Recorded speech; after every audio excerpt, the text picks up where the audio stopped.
Hello, good morning, जोहार, मैं संजय और आप देख रहे हैं न्यूज झारखंड।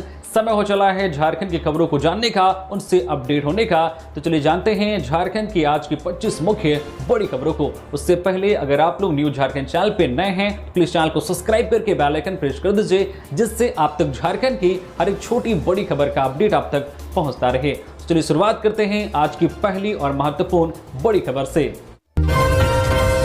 झारखंड के 35,000 किसानों को आज मिलेगी 15 करोड़ 60 लाख की प्रोत्साहन राशि। झारखंड में मिलेट मिशन से जुड़े किसानों के लिए राहत और खुशी की खबर है।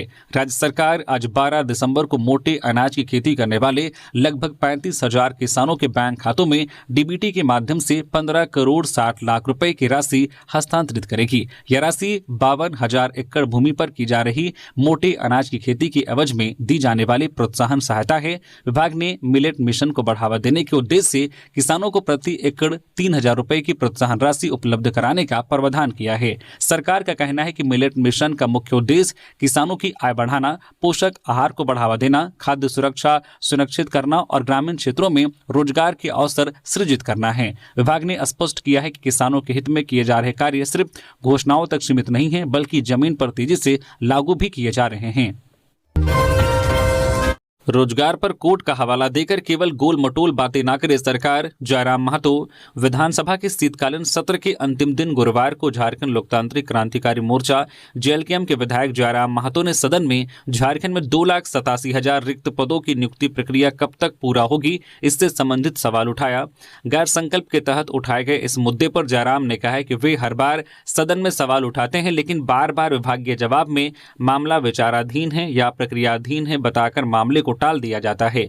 उन्होंने कहा कि सरकार स्पष्ट तौर पर बताए कि राज्य में रिक्तियों को कब तक पूरा किया जाएगा। इस पर कार्मिक प्रशासनिक सुधार और राजभाषा विभाग के प्रभारी मंत्री दीपक बिरुवा ने कहा कि सरकार पूरी पारदर्शिता से नियुक्तियां कर रही है, नियुक्ति पत्र भी बांट रही है और अब तक 26,000 नियुक्तियां सरकार की ओर से की गई है और आगे भी नियुक्ति का दौर जारी रहेगा। पश्चिमी सिंहभूम में हाथियों ने युवक को रौंदा, हुई मौत। खेत से भागने के दौरान हाथियों के झुंड ने किया हमला, इलाके में भय का माहौल। पश्चिमी सिंहभूम जिले के मंजियाओं प्रखंड में हाथियों के झुंड ने एक युवक को कुचलकर मार डाला। मृतक की पहचान सादमा साई गांव निवासी राजू पूर्ति पिता मालो पूर्ति के रूप में हुई है। स्थानीय सूत्रों के अनुसार गुरुवार सुबह करीब 8 बजे हाथियों का झुंड सादमा साई गांव के खेतों में घुस आया था। ग्रामीणों ने हाथियों को भगाने का प्रयास किया। इसी दौरान हाथियों ने पलटकर हमला कर दिया। भागने क्रम में राजू पूर्ति गिर गए और हाथियों ने उन्हें कुचल दिया, जिससे मौके पर ही उसकी मौत हो गई। घटना के बाद सादमाशाई और आसपास के इलाकों में भय का माहौल है। ग्रामीणों ने बताया कि पिछले कई दिनों से हाथियों का झुंड क्षेत्र में घूम रहा है, जिससे लोग रात में घरों से बाहर निकलने से भी डर रहे हैं। घटना की सूचना मिलते ही वन विभाग की टीम मौके पर पहुंची। टीम ने शव को कब्जे में लेकर कानूनी औपचारिकताएं पूरी की। विभाग ने पीड़ित परिवार को वन्यजीव संरक्षण अधिनियम के तहत अंत्येष्टि सहायता और मुआवजा राशि उपलब्ध कराने की प्रक्रिया शुरू कर दी है। सर्वजन पेंशन योजना, रांची के 2,28,000 लाभुकों के खाते में पहुंची दिसंबर की राशि। राज्य सरकार की महत्वाकांक्षी सर्वजन पेंशन योजना के तहत रांची जिले के पेंशनधारियों को दिसंबर माह की पेंशन राशि भेज दी गई है। उपायुक्त मंजूनाथ भजंत्री के निर्देश पर कुल 2,28,349 लाभुकों के बैंक खातों में डीबीटी के जरिए 1,000 रुपए ट्रांसफर किए गए हैं। इसके लिए सरकार की ओर से कुल 22 करोड़ 83,49,000 रुपए जारी किए गए हैं।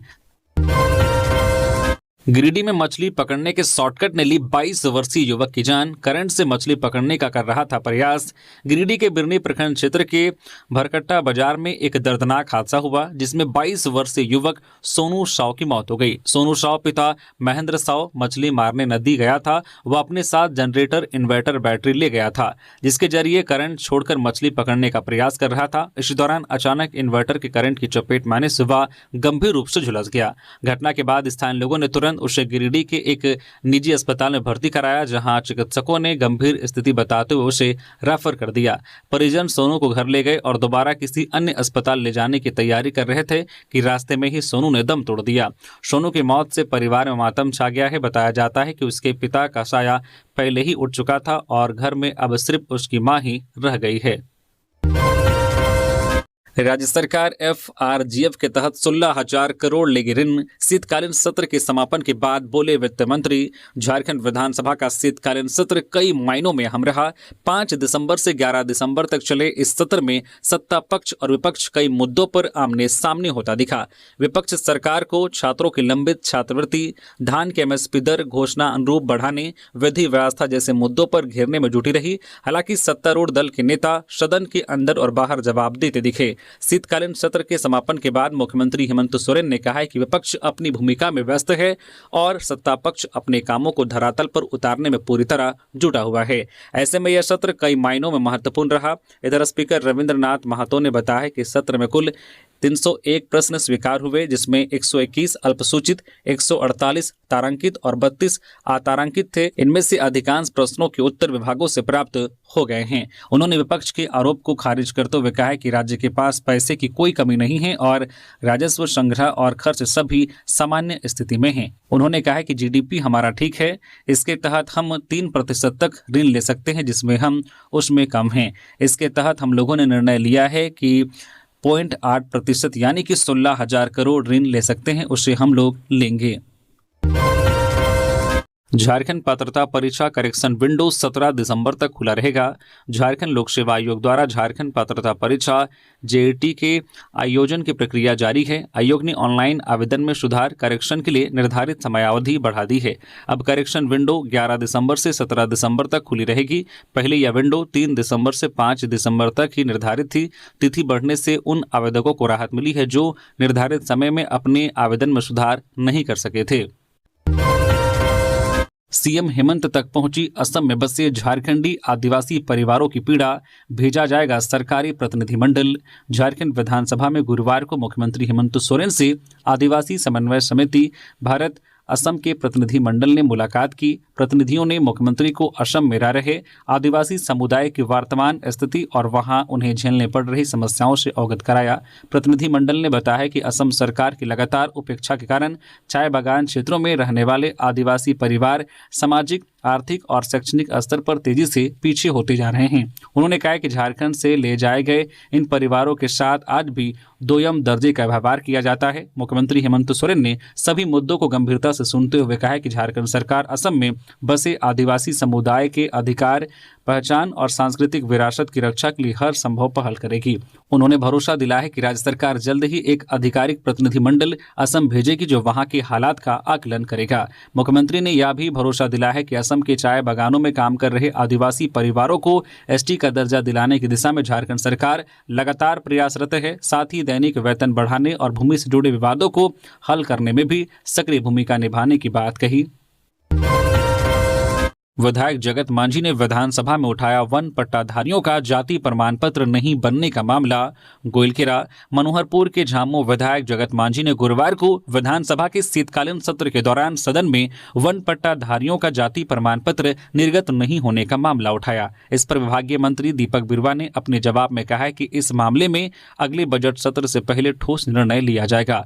विधायक ने सदन में कहा है कि पश्चिमी सिंहभूम जिले के कोल्हान, पुड़ाहाट, चाईबासा व सारंडा वन प्रमंडल में वन पट्टाधारियों का जाति प्रमाण पत्र नहीं बन रहा है। इससे उनके बच्चे शिक्षा के साथ अन्य सरकारी योजनाओं से वंचित हो रहे हैं। उन्होंने कहा है कि इससे पहले वह इस मामले को ट्राइबल एडवाइजरी काउंसिलिंग की बैठक में प्रमुखता से रख चुके हैं। विधायक ने सरकार से मांग करते हुए कहा है कि यथाशीघ्र जाति प्रमाण पत्र बनाने का कार्य शुरू किया जाए ताकि वन पट्टाधारी योजना का लाभ ले सके। गोड्डा के शीतल नयानगर मार्ग पर सड़क हादसा, एक की मौत, JCB की चपेट में आने से व्यक्ति की गई जान, ग्रामीणों का आक्रोश। गोड्डा जिले के महागामा थाना क्षेत्र अंतर्गत शीतल नयानगर मुख्य मार्ग पर गुरुवार को एक सड़क हादसे में एक व्यक्ति की मौत हो गई। शीतल गांव निवासी मोहम्मद इसराइल 50 वर्षीय को एक JCB सड़क रोलर ने कुचल दिया, जिससे उनकी मौके पर ही मृत्यु हो गई। मृतक अपने परिवार के एकमात्र कमाऊ सदस्य थे। वह प्रतिदिन की तरह सुबह साइकिल से नयानगर चौक की ओर जा रहे थे। पानी टंकी के पास अचानक तेज रफ्तार निर्माण कार्य में लगी वाहन ने उन्हें अपनी चपेट में ले लिया। प्रत्यक्षदर्शियों के अनुसार यह दुर्घटना चालक की लापरवाही के कारण हुई है। लोगों ने आरोप लगाया है कि वाहन चालक कान में ईयरफोन लगाकर गाना सुन रहा था और तेज गति से वाहन चला रहा था। हादसे के बाद ग्रामीणों में आक्रोश फैल गया और उन्होंने महागामा एक चारी मुख्य मार्ग को घंटों तक जाम कर दिया। कांग्रेस का आरोप, छात्रवृत्ति मामले में ओबीसी छात्रों को गुमराह कर रही भाजपा। झारखंड प्रदेश कांग्रेस कमेटी के अध्यक्ष केशव महतो कमलेश ने गुरुवार को कांग्रेस भवन में आयोजित संवाददाता सम्मेलन में आरोप लगाया है कि भाजपा ओबीसी छात्रों की छात्रवृत्ति के मुद्दे पर उन्हें गुमराह कर रही है। उन्होंने कहा है कि केंद्र सरकार स्वयं राज्य को छात्रवृत्ति की अदायगी के लिए आवश्यक राशि उपलब्ध नहीं करा रही है, फिर भी भाजपा नेता इस विषय पर संवेदना बटोरने की राजनीति कर रहे हैं। कमलेश ने बताया कि राज्य सरकार ने 2023-24 में केंद्र से 271 करोड़ रुपए की मांग की थी, जिसके बदले सिर्फ 77 करोड़ रुपए ही मिले। इसी तरह 2024-25 में 253 करोड़ रुपए की मांग के विरुद्ध 33 करोड़ रुपए दिए गए। वहीं वर्ष 2025-26 में 270 करोड़ रुपए की मांग पर केंद्र ने मात्र 13 करोड़ रुपए जारी किए। उन्होंने कहा है कि यह आंकड़े साबित करते हैं कि भाजपा का प्रचार भ्रामक है और इसका जवाब भाजपा नेताओं को देना चाहिए। उन्होंने बताया कि कांग्रेस और महागठबंधन सरकार छात्रवृत्ति को लेकर बेहद गंभीर है और छात्रों को उनका अधिकार दिलाने के लिए प्रतिबद्ध है। इसी उद्देश्य से NSUI 10 जनवरी 2026 को लोक भवन का घेराव करेगी और छात्रवृत्ति की राशि अविलंब उपलब्ध कराने की मांग उठाएगी। धनबाद की केंदवाड़ी गैस रिसाव की जांच तेज। CMPDI ने ड्रोन से मापा, 15 से 20 दिन में आएगी रिपोर्ट। झारखंड मुक्ति मोर्चा की टीम ने लिया जायजा। धनबाद के केंदवाड़ी थाना क्षेत्र में पिछले 9 दिनों से जारी कार्बन मोनोऑक्साइड गैस रिसाव की घटना की जांच तेज हो गई है। गुरुवार को central mine planning and design institute limited CMPDI Ranchi की एक विशेष टीम ने इलाके में पहुंचकर ड्रोन तकनीक से विस्तृत माप शुरू की।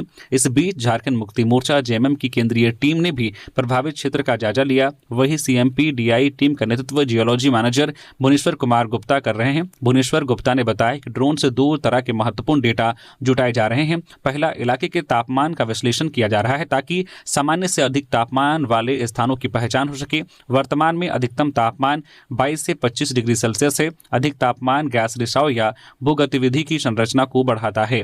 दूसरा, ड्रोन आबादी, घरों की संख्या और उनकी स्थिति का डेटा भी इकट्ठा कर रहा है, जिससे संभावित खतरे वाले क्षेत्रों की पहचान में मदद मिलेगी। भुवनेश्वर गुप्ता ने बताया कि आकलन की सटीकता के लिए यह मैनेजमेंट दोबारा भी किया जाएगा। अंतिम रिपोर्ट आने में 15 से 20 दिन का समय लगेगा। जमशेदपुर में 6 ब्राउन शुगर तस्कर गिरफ्तार।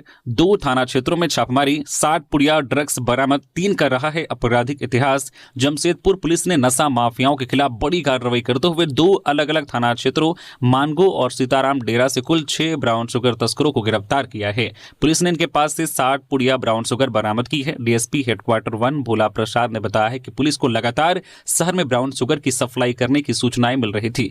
इन जो है खुफिया सूचनाओं के आधार पर कार्रवाई के लिए 2 टीमों का गठन किया गया था। गुप्त सूचना पर मानगो पुलिस ने मानगो पुल के पास स्थित मंदिर के पीछे छापेमारी की। यहां 4 युवक ब्राउन शुगर की अवैध खरीद बिक्री में संलिप्त पाए गए। पुलिस ने मौके से 45 पुड़िया ब्राउन शुगर बरामद कर शिवाजी गोप, सर्जन कुमार, अता मोहम्मद और टुनटुन यादव को गिरफ्तार कर लिया। DSP ने बताया है कि इन 4 अपराधियों में से 3 का पूर्व में भी आपराधिक इतिहास रहा है और वह पहले भी नशा कारोबार से जुड़े रहे हैं। इसी क्रम में सीताराम डेरा थाना क्षेत्र की पुलिस ने स्लैग रोड स्थित न्यू सीताराम डेरा पार्क में दूसरी कार्रवाई की। यहां से भी 2 युवक ब्राउन शुगर बेचने की कोशिश कर रहे थे। पुलिस ने 15 पुड़िया ब्राउन शुगर के साथ दोनों को गिरफ्तार किया। CM हेमंत सोरेन ने केंद्र को दी चुनौती, कहा युवा झारखंड को कोई झुका नहीं सकता।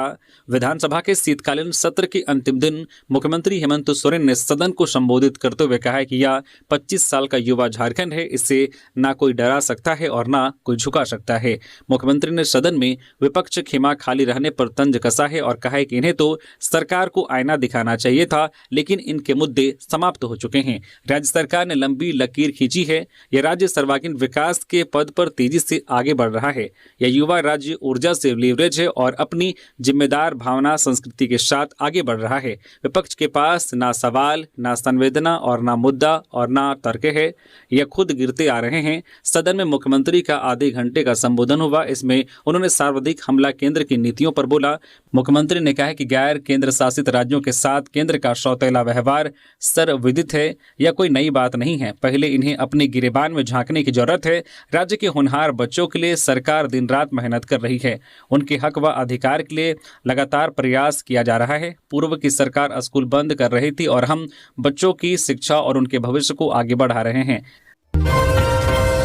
प्रदेश भाजपा नेताओं ने दी श्रद्धांजलि। समीर उरांव के छोटे भाई अनिल उरांव के आकस्मिक निधन से पार्टी में शोक। प्रदेश भाजपा ने अपने वरिष्ठ नेता और अनुसूचित जनजाति मोर्चा के राष्ट्रीय अध्यक्ष व पूर्व सांसद समीर उरांव के छोटे भाई अनिल उरांव के आकस्मिक निधन पर गहरा शोक व्यक्त किया है।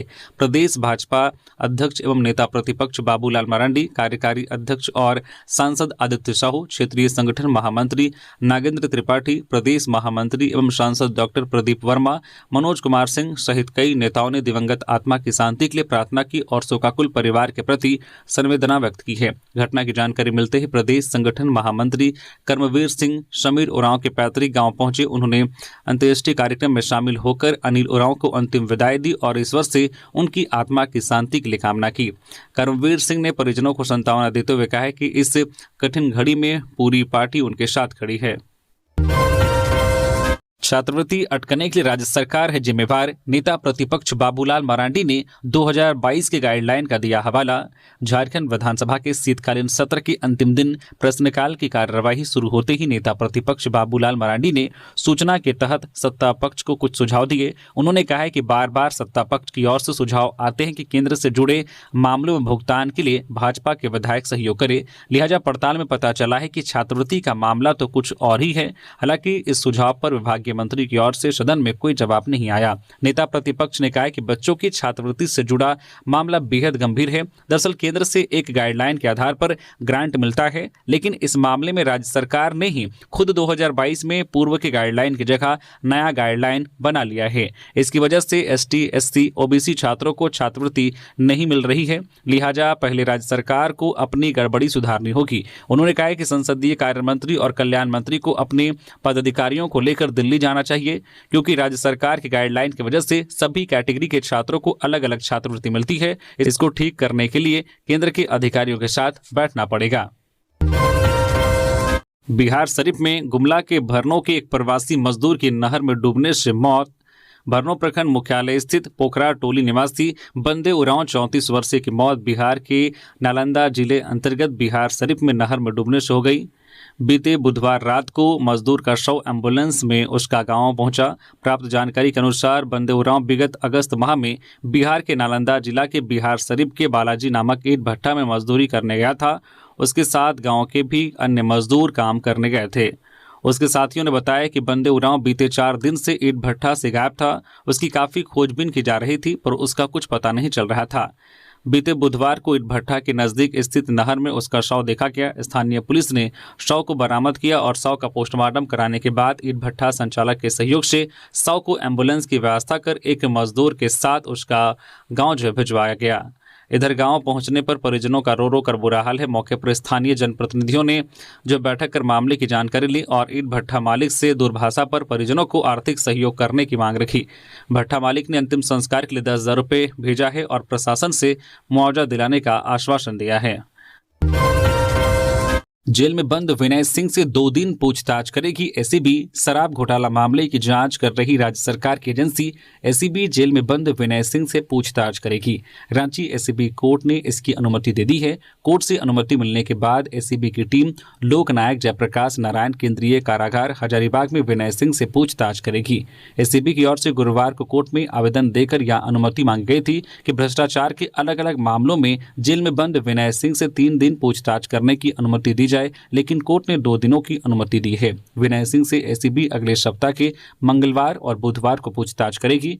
एसीबी विनय सिंह से पहले भी जो शराब घोटाला केस में पूछताछ कर चुकी है, लेकिन उस बार पूछताछ में सहयोग नहीं मिला था, जिसके बाद एक बार फिर से उनसे पूछताछ की जाएगी। अरुणाचल में ट्रक खाई में गिरा, 21 की मौतें, जिंदा बचा एक मजदूर। 2 दिन तक पैदल चलकर आर्मी कैंप पहुंचा, तब हादसे की जानकारी मिली। अरुणाचल प्रदेश के अंजो जिले के हयूली यांग इलाके में एक ट्रक 1000 फीट गहरी खाई में गिर गया। इस हादसे में ड्राइवर और क्लीनर समेत 21 की मौत हो गई। बचाव दल को 1800 मिल चुके हैं। यह हादसा 8 दिसंबर का है। जानकारी गुरुवार को सामने आई है। दरअसल हादसे में एक व्यक्ति जीवित बचा था, जो 2 दिन तक पैदल चलकर किसी तरह आर्मी कैंप पहुंचा। इसके बाद गुरुवार सुबह आर्मी के बचाव दल की टीमें मौके पर पहुंची। टीम को घटनास्थल पर पहुंचने में 10 से ज्यादा घंटे लगे। परिवहन विभाग और होशंगाबाद पुलिस ने चलाया वाहन चेकिंग अभियान, 35 बाइक के काटे चालान। पलामू जिला परिवहन पदाधिकारी के निर्देश पर होशंगाबाद पुलिस ने गुरुवार को होशंगाबाद शहर के पटेल चौक सहित विभिन्न क्षेत्रों में व्यापक वाहन चेकिंग अभियान चलाया। सड़क सुरक्षा नियमों का उल्लंघन करने वाले चालकों पर कड़ी कार्रवाई की गई। बिना वैध कागजात, बिना हेलमेट तथा अन्य नियमों का पालन नहीं करने पर पुलिस ने कुल 35 बाइकों को जब्त कर होशंगाबाद थाना परिसर में सुरक्षित रखा। इसके बाद परिवहन विभाग की टीम ने थाना परिसर में ही सभी बाइकों का ऑन स्पॉट चालान काटकर राशि जमा कराई, जिसके बाद वाहनों को उनके मालिकों को सुपुर्द किया गया। वही चालकों को हिदायत दिया गया है कि भविष्य में सभी वाहन चालक हेलमेट, जूता सहित सभी सुरक्षा मानकों का पालन करें और वाहन के वैध कागजात साथ रखें। रिम्स परिसर से अतिक्रमण हटाओ अभियान जारी रहेगा। झारखंड हाईकोर्ट ने सुनाया फैसला। झारखंड हाईकोर्ट ने रिम्स परिसर से अतिक्रमण हटाओ अभियान को लेकर बड़ा फैसला दिया है। हाईकोर्ट ने कहा है कि रिम्स परिसर से अतिक्रमण हटाओ अभियान जारी रहेगा। हाईकोर्ट ने अतिक्रमण हटाने के विरोध वाली सारी याचिकाओं पर सुनवाई करते हुए उन्हें खारिज करते हुए यह फैसला सुनाया है। सुनवाई के दौरान रांची डीसी, एसएसपी और बड़गांव एसीओ दस्तावेज के साथ कोर्ट में उपस्थित थे। बता दें कि मामले में सुनवाई के दौरान हस्तक्षेप याचिका दाखिल कर कई लोगों ने अतिक्रमण रोकने का आग्रह किया था, जिसे कोर्ट ने खारिज कर दिया। हालांकि कोर्ट ने कैलाश कोठी के बारे में दायर याचिका पर सुनवाई के लिए सोमवार की तारीख निर्धारित की है। झामुमो नेताओं ने धनबाद की केंदवाडी के गैस रिसाव क्षेत्र का किया दौरा, बीसीसीएल पर लापरवाही का आरोप।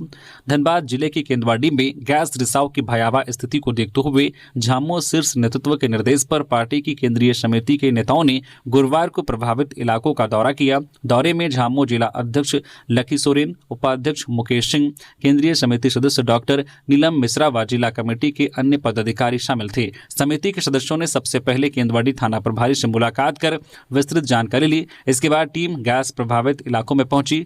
सदस्यों ने घर घर जाकर गैस रिसाव की मौजूदा स्थिति, बीसीसीएल द्वारा लगाए गए चेतावनी के पोस्टर समेत हर बिंदु पर जानकारी ली। समिति ने स्थानीय लोगों से मिलकर उनकी समस्याएं, शिकायतें व घटनाक्रम को लेकर उनके मन में उठ रहे विचारों को जाना।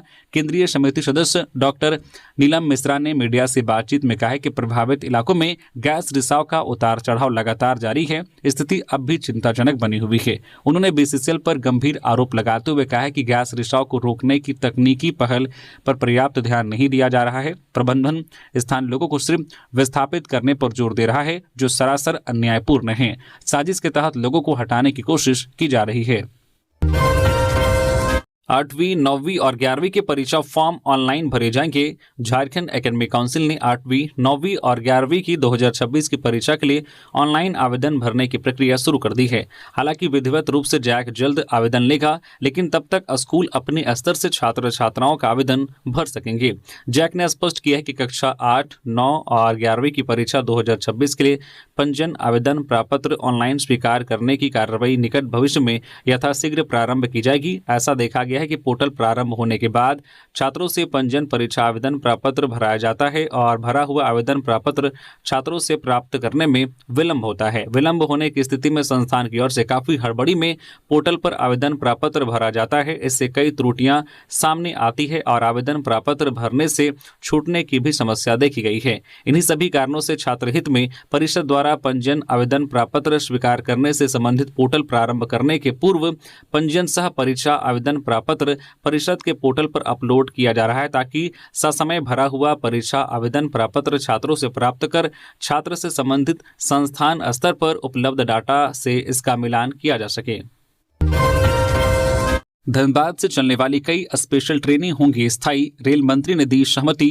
धनबाद के सांसद ढुलू महातो ने team Jharkhand rail users association के प्रतिनिधियों के साथ नई दिल्ली में रेल मंत्री अश्वनी वैष्णव से मुलाकात की। इस दौरान धनबाद और आसपास के क्षेत्रों की लंबित रेल जरूरतों पर विस्तार से चर्चा हुई। वार्ता सकारात्मक रही और रेल मंत्री ने ज्यादातर मांगों पर सहमति जताई। उन्होंने धनबाद से चलने वाली कई स्पेशल ट्रेनों को नियमित स्थायी परिचालन करने पर सहमति जताई। सांसद ढुलू महातो की मांग पर रेल मंत्री ने धनबाद से 2 नई ट्रेन चलाने को भी मंजूरी दी। इसमें धनबाद से बैंगलोर वाया बोकारो रांची व धनबाद से बक्सर के लिए सीधी ट्रेन शामिल हैं। वोट चोरी के खिलाफ दिल्ली कूच, बंधु तिर्की और टाना भक्तों का जत्था रामलीला मैदान की रैली में देगा सत्ता के खिलाफ संदेश। झारखंड सरकार की समन्वय समिति के सदस्य, पूर्व मंत्री और प्रदेश कांग्रेस कमेटी के कार्यकारी अध्यक्ष बंधु तिर्की ने कहा है कि 14 दिसंबर को नई दिल्ली के ऐतिहासिक रामलीला मैदान में होने वाली कांग्रेस की वोट चोर गद्दी छोड़ रैली पूरे देश में बड़ा संदेश देगी। उनके अनुसार यह रैली न सिर्फ लोकतंत्र की रक्षा के लिए एक महत्वपूर्ण कदम है, बल्कि इससे चुनाव आयोग और भारतीय जनता पार्टी के बीच कथित मिलीभगत के मुद्दे पर आम जनता की जागरूकता भी बढ़ेगी। बंधु तिर्की ने बताया कि राजधानी रांची से लगभग 300 टाना भगत अपने पारंपरिक वाद्य यंत्रों के साथ इस रैली में शामिल होने दिल्ली रवाना हुए हैं। उन्होंने अपने आवास पर आयोजित कार्यक्रम में टाना भक्तों से भरी 3 बसों को हरी झंडे दिखाकर विदा किया। इसके अलावा कांग्रेस के कई वरिष्ठ नेता, प्रखंड अध्यक्ष, पदाधिकारी और कार्यकर्ता भी गुरुवार शाम ट्रेन से दिल्ली के लिए निकल गए हैं। बंधु तिर्की ने संवाददाताओं से कहा है कि रैली के जरिए देश भर में यह संदेश जाएगा कि वोट चोरी के आरोप अब पूरी तरह स्पष्ट हो चुके हैं और चुनावी प्रक्रिया की पारदर्शिता प्रभावित हो रही है। धनबाद आरपीएफ ने ट्रेन की बोगी से 7 कछुए किए जब्त, वन विभाग को सौंपा। धनबाद आरपीएफ पोस्ट की टीम ने गुरुवार को योग नगरी ऋषिकेश हावड़ा दून एक्सप्रेस की जनरल बोगी से लावारिस हालत में 7 कछुए बरामद किए हैं। यह कार्रवाई गुप्त सूचना के आधार पर की गई। बरामद कछुओं को वन विभाग को सौंप दिया गया है।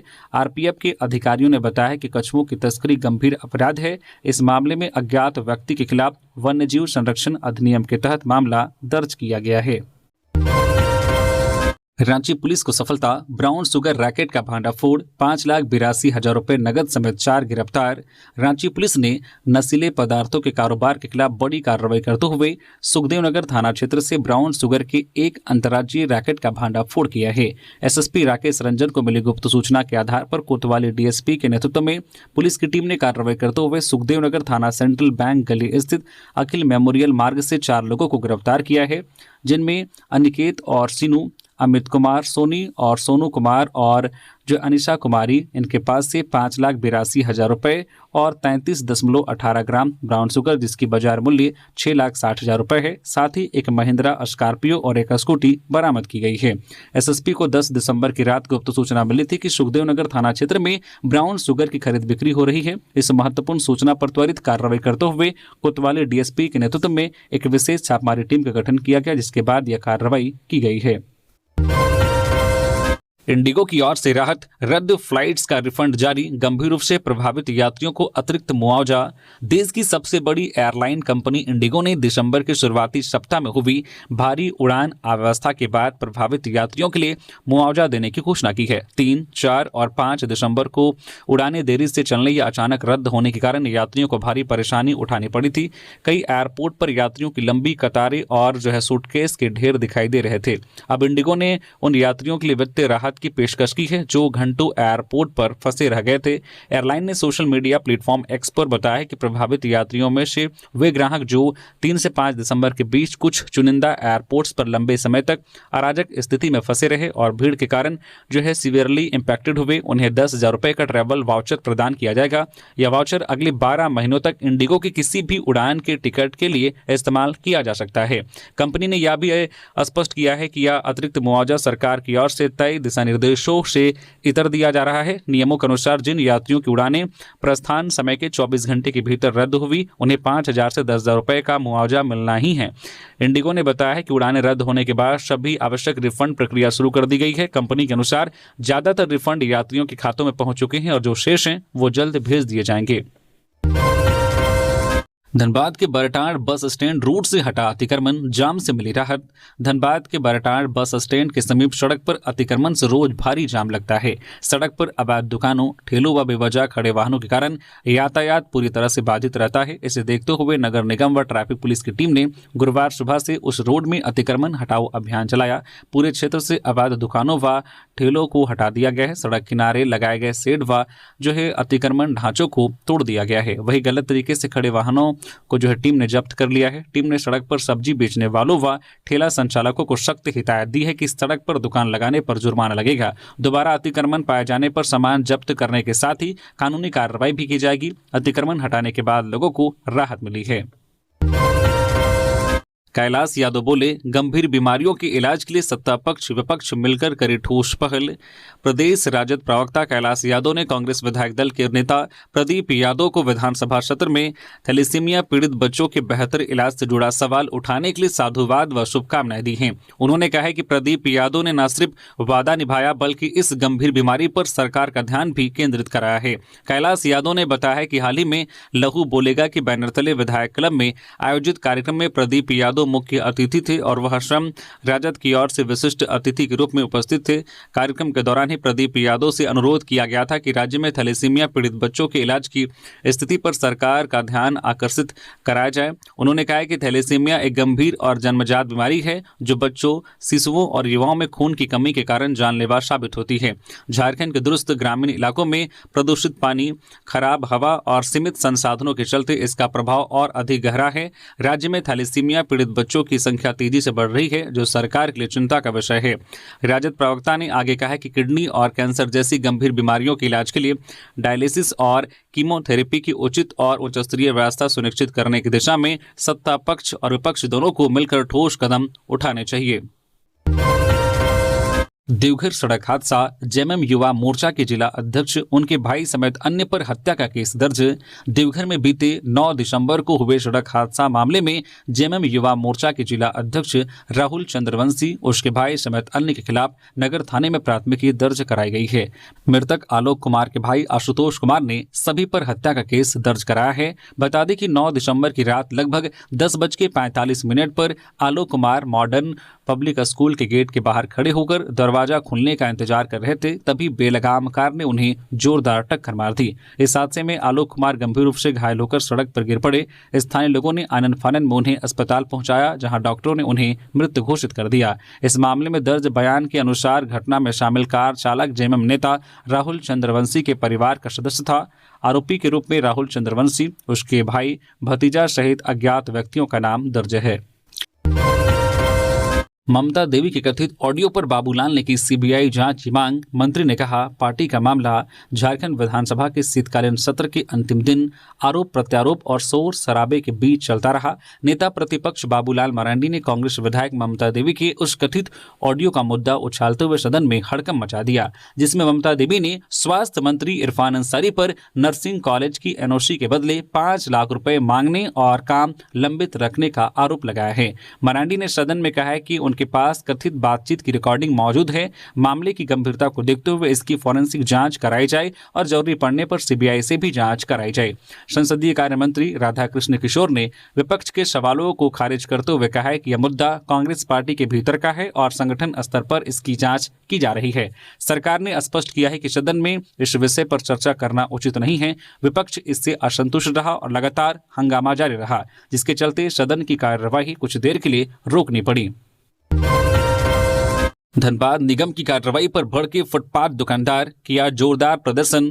धनबाद शहर में फुटपाथ व सड़क किनारे दुकान लगाकर अपनी जीविका चलाने वाले फुटपाथ दुकानदारों ने गुरुवार को नगर निगम कार्यालय के बाहर जोरदार प्रदर्शन किया। उन्होंने आरोप लगाया है कि नगर निगम बिना पूर्व सूचना के उनकी रेहड़ियों व छोटे स्टॉलों को हटा रहा है। इससे उनके समक्ष रोजगार का संकट खड़ा हो गया है। दुकानदारों का कहना था कि ना तो उन्हें व्यवस्थित रूप से कारोबार करने दिया जा रहा है और न ही वैकल्पिक स्थल उपलब्ध कराया जा रहा है। दुकानदारों ने कहा कि हाल ही में धैया क्षेत्र में अभियान के दौरान कई दुकानदारों के साथ अधिकारियों ने दुर्व्यवहार किया और उनकी रेहड़ियों को क्षतिग्रस्त कर दिया। इसी के विरोध में सैकड़ों फुटपाथ व्यापारी नगर निगम कार्यालय पहुंच गए और जोरदार नारेबाजी की। संघ के पदाधिकारियों ने चेतावनी दी है कि जब तक उनकी समस्या का संतोषजनक समाधान नहीं निकलता, आंदोलन जारी रहेगा। प्रशासन उन्हें व्यवस्थित व सुरक्षित स्थल पर पुनर्स्थापित करे, साथ ही शहर में व्यापार करने के लिए उन्हें लाइसेंस प्रदान किया जाए।